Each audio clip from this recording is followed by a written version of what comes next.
Thank you, Madam Speaker. I think one of the best things we can do as a legislature is to make it easier for Oregonians to do what's in their own best interests. And we have that opportunity today with House Bill 2960. This bill is for people like Barbara. She's a Lane County AARP volunteer who told us the story of the struggles she's had throughout her career.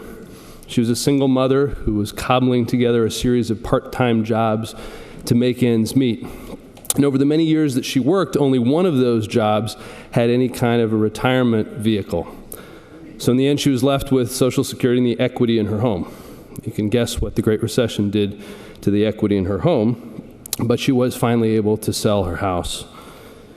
And Barbara is confident that if she had had a voluntary portable retirement vehicle through her career, she would be in a much better position.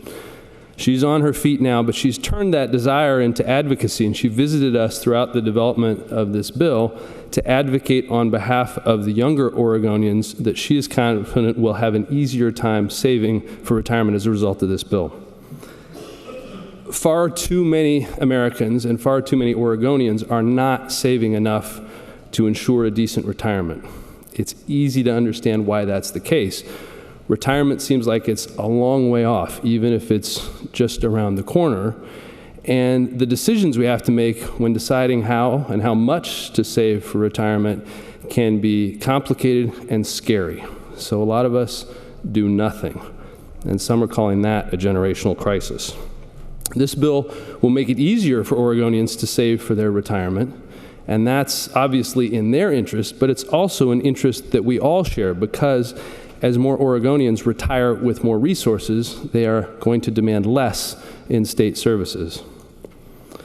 Those of you who were here in 2013 remember that we created the Oregon Retirement Savings Task Force. It was populated by lots of experts, including the representative from Lake Oswego, who was appointed to that task force before she became a member of this body. The task force did its work.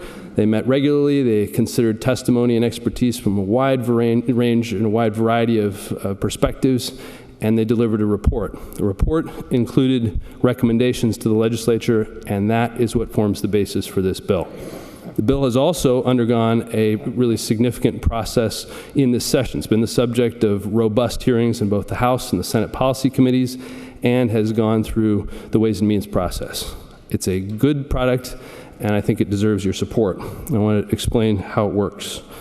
The bill creates the Oregon Retirement Savings Board, whose job is to develop and implement a voluntary defined contribution retirement plan that can be accessed through payroll deduction. The plan may only be established if it does not qualify as an employer-sponsored plan under federal law, and employers must offer the plan to their employees unless they offer a qualified alternative retirement plan.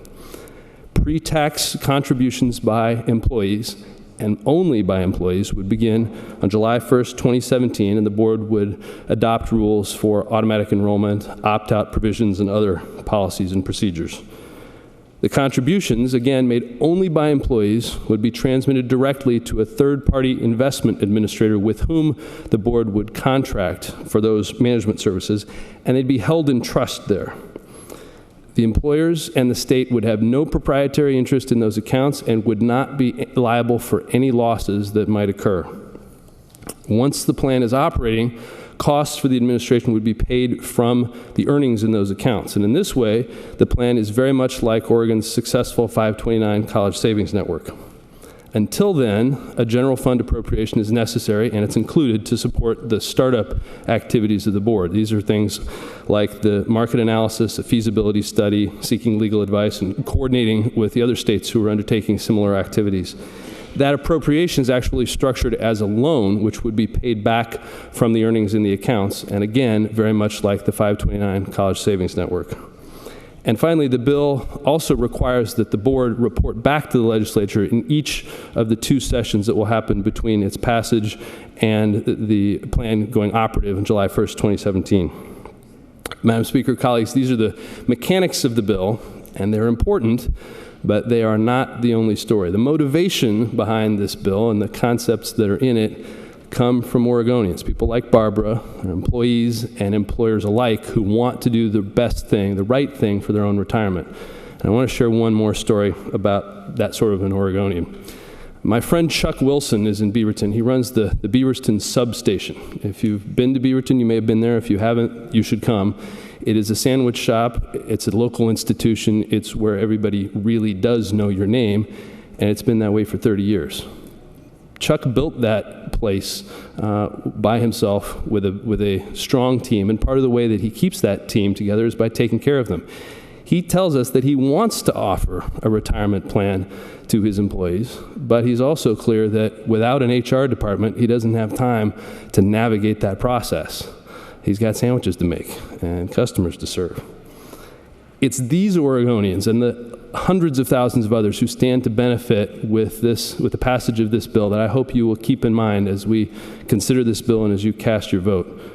Save today, secure tomorrow is not the only thing we should do to grow the economy and take care of people's retirement, but it is a very good step, giving people a chance to take control of their own retirement and their own future. And I hope you'll join me in supporting it. Thank you, Madam Speaker.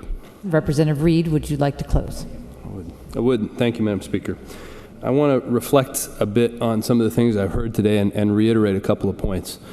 The first thing is the theme that I heard from a lot of people today about the need to grow our economy and to give people more opportunity to focus on income, and I share that. I would not take a backseat to anyone as it relates to my concern for economic development and growth in the state. I think this is a key element to that strategy. I think helping people plan for their own future and their own retirement is a way to make our economy stronger and to help economic growth. The other thing that I noticed is that even the most vocal critics of this legislation acknowledge the need to help people save for retirement. And it's important to remember that we're not creating anything new here. This structure, this basic arrangement through payroll deduction and savings is well established in the private sector and elsewhere. And what we're trying to do is make that more available and easier for people. That's important for them. It's important for us. I mentioned at the beginning, perhaps underplaying the importance of that impact over time. When people have resources, even if it's a modest amount as they enter retirement, that's less that they're going to demand from the state. So if you're a person who wants nothing more than small government, I hope this appeals to you because it helps people be more self-sufficient. I also want to, the representative from Corvallis and Philomath reminded me of a study I encountered in business school. I looked at Disneyland and the distance at which they place trash cans throughout their parks. There's a science to this, that if it's just beyond a certain distance, people are less likely to go put their trash in the can. So Disney is very specific about making sure that those trash cans are everywhere and that they are easily accessible. I found that people put the trash in the trash cans and that serves everybody. In a way, that's what we're doing here. We know that having a retirement plan at work works. When it's available at work, 71.5% of people participate at some level. But if people have to go out and find their own retirement plan, that number drops to 4.6%. So I continue to think that one of the best things we can do in the legislature is make sure that we're doing everything we can to make it easier for people to do what's in their own best interest. This is giving people a chance, Oregonians, their own chance to take control of their own future and their own retirement. Let's give them that chance. I hope you'll vote aye. Thank you, Madam Speaker.